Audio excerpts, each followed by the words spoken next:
Why was it that Darth Sidious didn't ally with Darth Maul, or even consider making him the Grand Inquisitor? Why did he deem him an instant threat? And despite being dark side in nature, and wanting to topple the Jedi and the Republic, why did Darth Sidious refuse to let Maul back in? Greetings Acolytes, and welcome to the Archives. When Palpatine heard Maul had survived his injuries, he was shocked and even a little disturbed. While it was impressive to him that Maul had managed to use the dark side to keep himself alive, it troubled the Dark Lord that his former apprentice didn't immediately seek him out.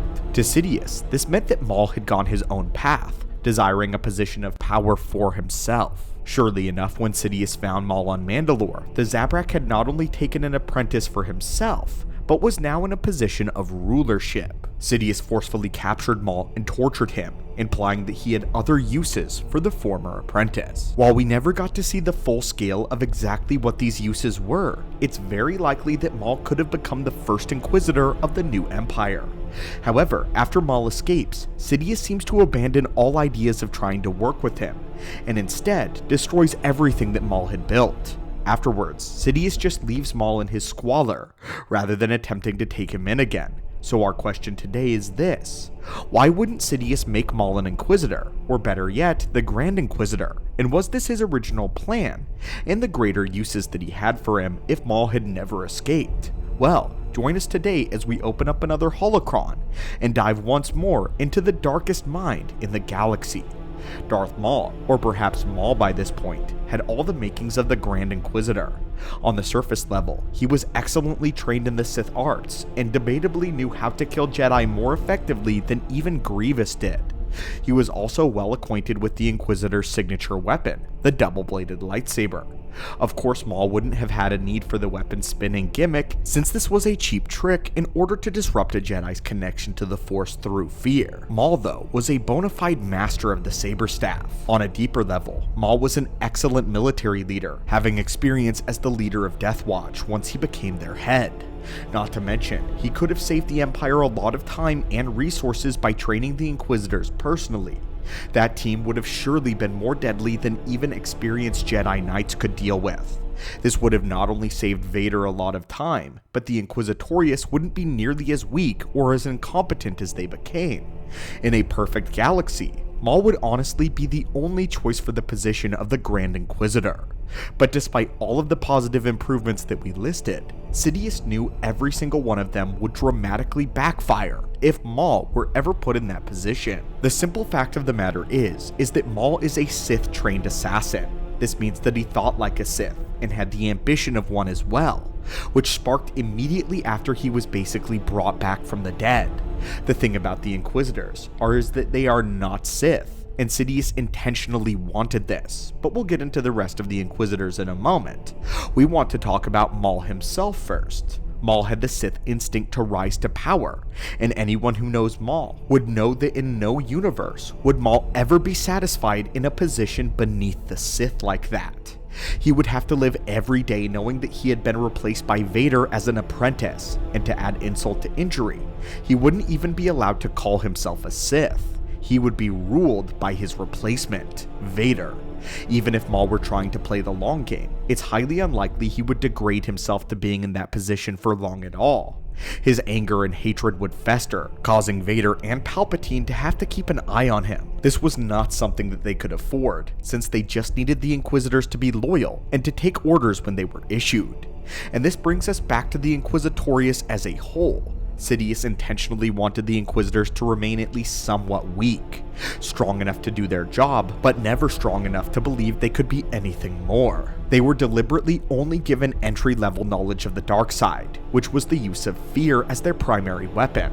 But if Maul were to train them instead of Vader, there is no doubt that Maul would train them to become something more, something truly dangerous. But this is not what Sidious wanted. He wanted Inquisitors, not Sith. Not only that, but Maul could not be trusted to rally the Inquisitors behind him and not cause a large revolt. To put Maul in charge of the Inquisitors is just handing him a small army of Darksiders.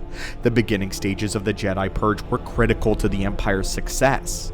Palpatine needed Vader to lead the Inquisitors to clean up and demoralize the Jedi, banish their light from the galaxy. But Maul proved he was willing to ally himself with the Jedi if it meant that he could achieve his goals, as he did with offering an alliance to Ahsoka Tano.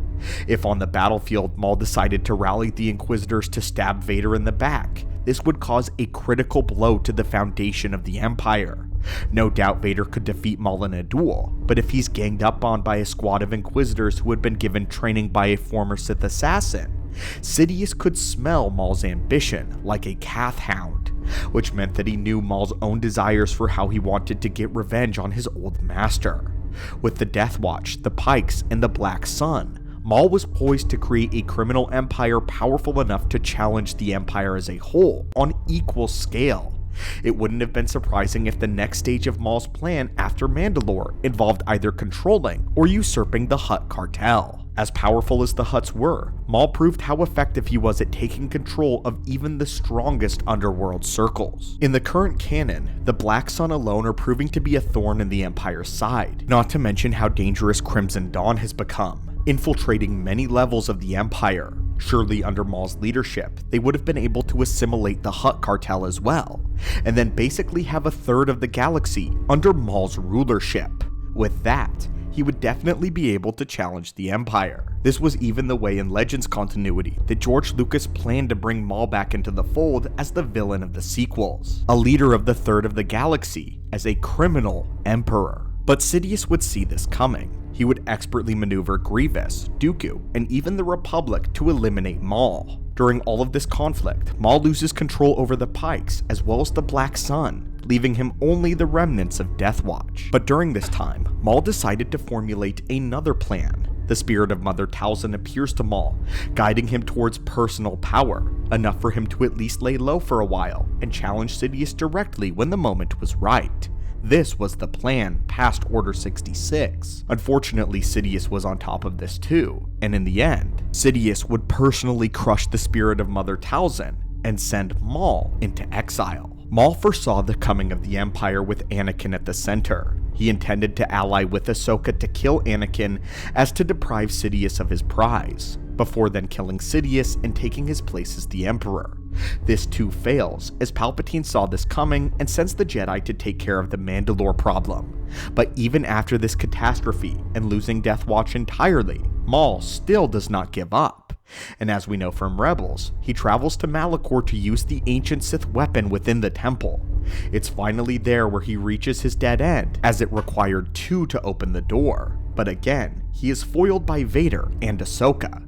Time and time again, Maul relentlessly pursues revenge of his old master, but Sidious always is one step ahead. Of course, this is due to Sidious keeping tabs on Maul and making sure that he always stays at a distance. If Maul were a part of the Inquisitors, his plans of revenge would be almost too easy to achieve, and it's possible that Maul would have been successful. Maybe Maul could have even been the Emperor. But anyway, my friends, what do you think about this? Did Sidious waste an opportunity to bring Maul back into the fold, attempt to brainwash Maul, and make him an Inquisitor? Or do you think that Palpatine made the right choice to cut his loss? Let us know your thoughts in the comments down below. And as always, my friends, may the Force be with you, and I hope you're having an amazing day.